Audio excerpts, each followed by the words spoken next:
Assalamualaikum warahmatullahi wabarakatuh. Kami dari kelompok 7 akan menjelaskan tentang dialektika Islam dengan budaya penginjongan yang akan disampaikan oleh Faizul Isna Latifatul Zahra, Hasnatun Syahla, Desti Windiriani, dan Siti Rohmah. Apa sih dialektika itu? Dialektika adalah ilmu pengetahuan tentang hukum yang paling umum yang mengatur perkembangan alam, masyarakat, dan pemikiran. Sedangkan metode dialektis berarti investigasi dan interaksi dengan alam, masyarakat, dan pemikiran. Pengertian dialektika menurut Aristoteles dalam buku Cecep Sumarna adalah menyelidiki argumentasi-argumentasi yang bertitik tolak dari hipotesa atau putusan yang tidak pasti kebenarannya. Sedangkan dialektika Islam adalah ilmu pengetahuan tentang hukum yang paling umum yang mengatur perkembangan alam, masyarakat, dan pemikiran berdasarkan dengan hukum-hukum Islam yang berlaku pada saat itu. Ciri-ciri dialekta. Dialekta memiliki dua ciri. Pertama, perubahan kuantitatif ke perubahan kualitatif. Perubahan kuantitatif dan perubahan kualitatif merupakan dua macam bentuk dasar dari segala perubahan. Segala perubahan yang terjadi dalam dunia kenyataan objektif itu kalau bukan dalam bentuk perubahan kuantitatif maka dalam bentuk kualitatif. Kedua, materialisme dialekta. Materialisme mengambil bentuk materialisme mekanis, yakni bahwa alam dan masyarakat dilihat sebagai sebuah mesin raksasa di mana bagian-bagiannya bekerja secara mekanis. Pandangan ini memudahkan orang memahami bagian-bagian dari suatu hal dan bagaimana mereka bekerja, tetapi hal ini tidak mampu menjelaskan asal-usul perkembangan suatu hal. Selanjutnya yaitu pentingnya dialektika. Dialektika digunakan untuk mencari kebenaran melalui diskusi atau tanya jawab.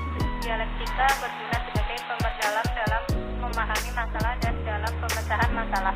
Dialektika menghasilkan pemikiran-pemikiran baru berdasarkan penambahan-penambahan dialog. Dari yang tidak tahu menjadi tahu, dari yang belum mengerti menjadi mengerti. Kegunaan dialektika. Plato terkesan sangat idealistik dan meyakini sejatinya eksistensi berada di luar aspek fisik. Sementara bagi muridnya, Aristoteles sejatinya eksistensi itu melekat pada sesuatu yang fisik. Bagi Plato, kebenaran yang ditangkap oleh panca indera dan dibenarkan secara rasional oleh rasio tidak lebih dari jarak sebuah bayang-bayang yang bukan saja memiliki nilai jarak dengan sejatinya kebenaran, tetapi bahkan bukan kebenaran itu sendiri. Pemikiran Hegel yang senantiasa berdialektika terhadap realitas dan memandang adanya realitas mutlak atau roh mutlak atau idealisme mutlak dalam kehidupan sangat mempengaruhi dalam memandang sejarah secara global. Hal ini terbukti saat dialektikanya mampu memasukkan pertentangan di dalam sejarah. Pada dasarnya, dialektika digunakan untuk mencari kebenaran dalam teori Socrates maupun Aristoteles. Namun, dalam perkembangannya, dialektika digunakan oleh Hegel untuk menentang ajaran metafisika. Ajaran Hegel kemudian ditentang oleh Marx dan melahirkan dialektika materialisme. Perkembangan budaya penginjongan. Kebudayaan penginjongan tidak akan lepas dari pengaruh budaya Jawa Keraton. Hal ini karena sejak dahulu kekuasaan tertinggi dalam kebudayaan Jawa dipegang oleh keraton. Maka mau tidak mau masyarakat penginjongan harus mengadopsi sedikit budaya keraton di samping mengembangkan budayanya sendiri. Budaya penginjongan mengadopsi unda-usuh yang digunakan di budaya Jawa Keraton secara sederhana. Orang penginjongan memanfaatkan alam sebagai sarana pemenuhan kebutuhan sehari-hari.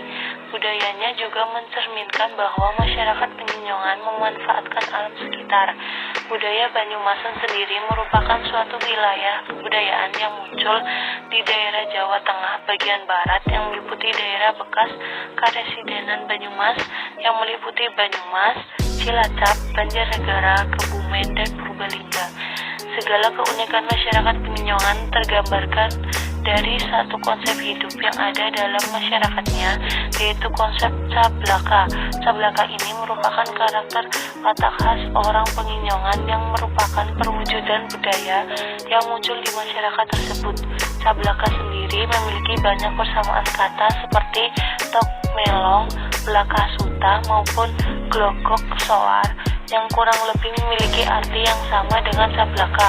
Menurut penelitian Priyadi, sablaka merupakan karakter utama orang Peninjauan yang memiliki arti bahwa orang Peninjauan itu bicara apa adanya atau terus terang.